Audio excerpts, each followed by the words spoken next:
Super, salut les amis, j'espère que vous allez bien. Alors ici je me trouve dans le canton, je suis en Suisse dans le canton de Fribourg, dans un petit village qui a une très belle histoire qui s'appelle la Gruyère. Et l'histoire de cette ville c'est quoi en fait? L'histoire de cette ville c'est simplement, ça tourne autour du fromage. Voilà. Déjà à la base, même ici en Suisse, ils ont une particularité dans l'histoire avec le fromage. Tu vois. Tu vas généralement aller dans des restaurants où on va toujours te proposer du fromage en forme de fondue, c'est du fromage en liquide. Et chaque pays en fait a sa spécialité.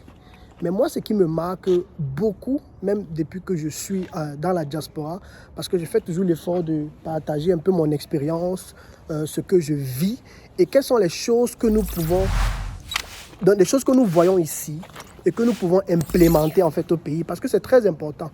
Et moi, l'un des domaines que je vois rapporter beaucoup, particulièrement ici en Suisse, c'est le tourisme en fait. Ces gens savent vanter leur pays, tu vois. Même seulement pour voir l'histoire.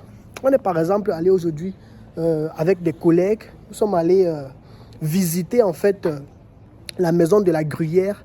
C'est une maison en fait, c'est un lieu où on fabrique en fait du fromage et on vous montre les étapes de A à Z. Moi, ce qui m'a marqué dans cet endroit, c'est que même seulement l'étape de transformation de fromage, on prend le temps effectivement de faire du tourisme avec, quoi.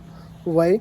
Donc, moi, ce que je retiens de là, c'est quoi? C'est que pour nous qui sommes dans la diaspora, je pense qu'on peut profiter de cette opportunité pour pouvoir créer en fait de la richesse autour du tourisme. Tu vois? On peut effectivement profiter de cette opportunité qu'offre le tourisme pour pouvoir effectivement voir comment investir au pays. Moi, quand je regarde un très beau pays comme le Cameroun, particulièrement Kribi, d'où je viens, je vois tellement d'opportunités dans le tourisme, quoi. Parce que c'est d'abord, en fait, un secteur où il y a la plage. Il y a de très belles choses à visiter là-bas. Donc, je suis en train de monter les escaliers. Hein. Je vous montrerai cela aussi pendant que je suis en train de monter. Mais ce que je fais, c'est quoi? C'est que on doit prendre le temps de voir comment est-ce qu'on peut exploiter ces choses-là pour investir dans les mêmes domaines au pays. Pourquoi? Parce que je vois beaucoup dans la diaspora, ce qu'ils font, c'est que ils essayent juste de penser à l'agriculture. L'agriculture, c'est tout le monde qui fait dans le poulet. C'est tout le monde qui fait dans la plantation, l'agriculture. C'est une très bonne chose, ce sont de très bons domaines. Mais tout le monde, tous les Camerounais du monde entier, ou alors tous les Africains du monde entier, ne peuvent pas juste se lancer dans l'agriculture en fait. Il faut qu'on essaye de se diversifier. Vous voyez? Et quand je parle de se diversifier, ça veut dire essayer aussi de considérer d'autres domaines, quoi. Tu vois? Moi, par exemple, j'ai décidé de vraiment me lancer dans le tourisme en Afrique. Parce que ce que mes yeux ont vu à l'étranger et qui rapporte vraiment et qui aide aussi un continent à se développer, c'est le tourisme. Et moi, ce que j'aime dans le tourisme, c'est que non seulement ça participe au développement, mais ça permet aussi aux gens qui sont à l'extérieur de connaître le pays. L'un de mes plus gros combats, c'est que je veux que, en fait, on redonne à l'Afrique sa valeur. Je veux qu'on redonne au pays. Quand je parle de pays, vous comprenez, c'est l'Afrique. Donc je veux qu'on redonne sa valeur. C'est pourquoi j'aime beaucoup faire des vidéos. Parfois, je vais ici, je vais là-bas et j'essaye de valoriser, j'essaye de tirer le bon côté, j'essaye de voir ce qui est fait pour essayer de ramener ça sur le pays et voir comment est-ce qu'on peut implémenter ça. Vous voyez? Et moi, je suis par exemple dans un secteur ici assez touristique qui est d'ailleurs très très beau. Hein? Je vous partagerai aussi les photos pendant que je fais cette vidéo. Mais ce que moi je veux simplement encourager la diaspora, c'est que ne négligez pas le secteur du tourisme. Ne négligeons pas le secteur du tourisme en fait.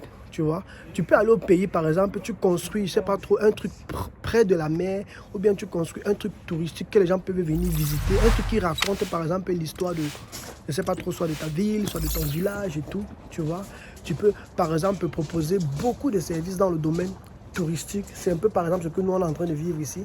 On a par exemple un guide touristique qui nous fait un peu visiter, qui nous raconte un peu l'histoire de la ville. Aujourd'hui, quand nous sommes allés visiter la maison de la Gruyère avec des collègues, ce qui m'a marqué, c'est que ils avaient une sorte il y avait des casques électroniques. Tu vois, ce ne sont même pas des casques, ce sont des télécommandes. Tu choisis juste ta langue. Et pendant que tu choisis ta langue, tu entres maintenant dans la maison, dans leur fabrique. Tu vois, et là, on te raconte l'histoire du fromage, l'histoire de la ville, l'histoire du fromage en Suisse, en fait. Tu vois, et pendant ce temps, tu marches et on vous fait aussi passer par la fabrique. Je pense que vous pouvez le voir dans la vidéo parce que je profite aussi pour vous partager un peu les vidéos.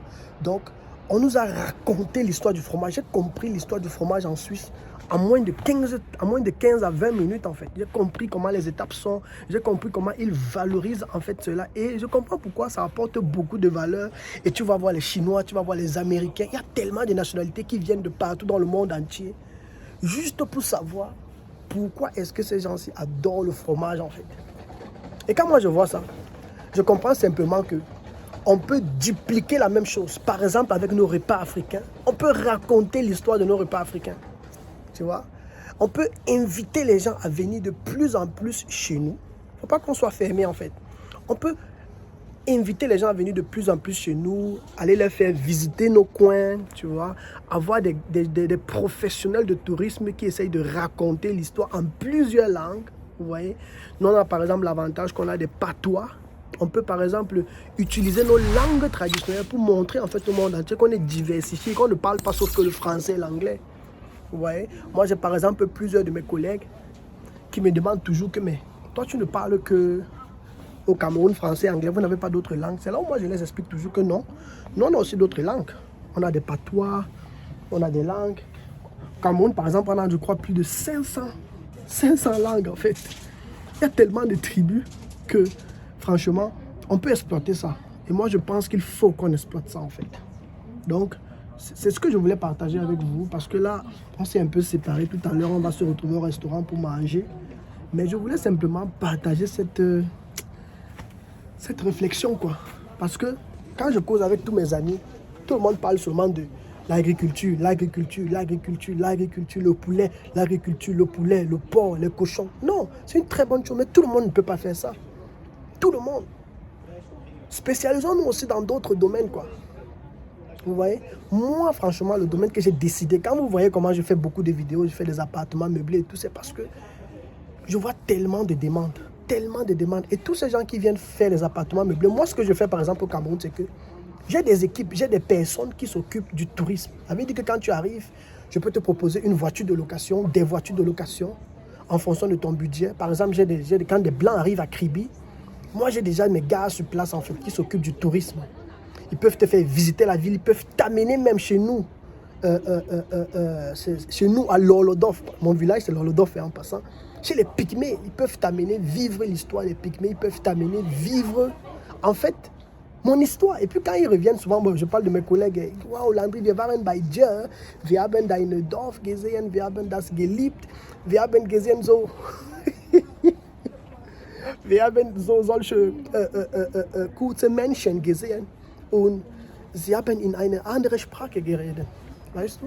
Donc, ils essayent en fait de me dire qu'ils étaient tellement émerveillés d'avoir vu des gens de courte taille, d'avoir vu des gens qui s'habillent encore d'une certaine manière.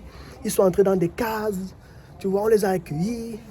Ils ont mangé. Par exemple, si tu viens chez nous, il y a encore certaines personnes qui mangent les chenilles, qui mangent la nourriture que tu vois au sol là, quoi. Tu vois. Et moi, j'ai eu certains collègues qui ont voulu vivre cette expérience. Moi-même qui vous parle, je ne peux pas moi manger la chenille qui bouge comme ça. Mais les gens de chez moi mangent ça, les Pygmées mangent ça. Les Pygmées mangent ça, mes amis. Et pour moi, je pense que c'est des choses qu'on peut valoriser et qu'on doit valoriser en fait. Mais malheureusement, l'Afrique est toujours vue comme, je ne sais pas trop, les villages et tout ça. On est toujours trop dans l'aspect sorcellerie, l'aspect magie. Pourtant, on peut utiliser ça comme une opportunité. Et ça, c'est ce qui est vécu ici. Tu vas parler d'un village ici où on va te dire que la sorcellerie est montée. Les gens réfléchissent plutôt comment donner de la valeur. Mais nous, en Afrique, on voit par exemple nos cultures, on voit par exemple, je ne sais pas trop, le village, nos cultures. On voit ça trop comme la sorcellerie en fait. Et c'est pourquoi on ne fait pas trop ressortir le côté touristique. Et moi, je trouve que c'est dommage. En tout cas, moi, je combats à mon niveau contre ça. Et je me mets à fond. Je me mets à fond dans l'entrepreneuriat sur l'aspect touristique, quoi. Et moi, je vais appeler beaucoup qui sont dans la diaspora, lancez-vous dans le tourisme. Là, on a tellement de choses à faire, découvrir au monde entier. Moi, j'ai certains de mes collègues qui ne connaissaient rien de l'Afrique. Je les ai amenés là-bas. Aujourd'hui, ils vont même sans même demander mon avis. Et c'est comme ça qu'ils amènent d'autres personnes. Et quand ils vont là-bas, ils dépensent. C'est toujours derrière moi qu'ils passent pour avoir des appartements meublés. C'est derrière moi qu'ils passent pour avoir des guides touristiques. Voilà comment je donne la possibilité aux gens de trouver du travail au pays, en fait. J'ai encore quelques minutes, hein. Tout à l'heure, on doit aller manger. Donc, c'est ce que je voulais faire comme vidéo avec vous, les amis. Et je voulais vraiment encourager ceux qui sont dans la diaspora. Lançons-nous dans le tourisme. Lançons-nous dans le tourisme. Pour le peu de pays que moi, je ne vais pas dire visiter, mais dans lesquels j'ai vécu, on ne néglige pas l'aspect du tourisme, en fait. Si par exemple, tu as une histoire à raconter, je ne sais pas trop, par rapport à ta ville ou par rapport à ton village, je pense que ça peut éduquer, ça peut édifier, ça peut ouvrir l'esprit à beaucoup de personnes. Parce que vous voyez, ces gens, ils ont déjà tout vu. Ils ont besoin de découvrir encore de nouveaux endroits. Et beaucoup ne s'imaginent même pas des choses qu'ils peuvent avoir de notre côté. Donc, ce que je voulais partager avec vous, on est en train de me voir faire des vidéos, ils se demandent que c'est quel youtubeur ça, en plein village. Donc, je vais vous partager quelques images pour terminer. Et puis, on se dit à la prochaine pour une nouvelle vidéo. Ciao, ciao. My baby, I like you. My baby, I die for you. See you, you know, I see you. My baby, you know, I ride with you. My baby, I don't cover that, I die for you. I pray to the Lord, I rise to the Lord.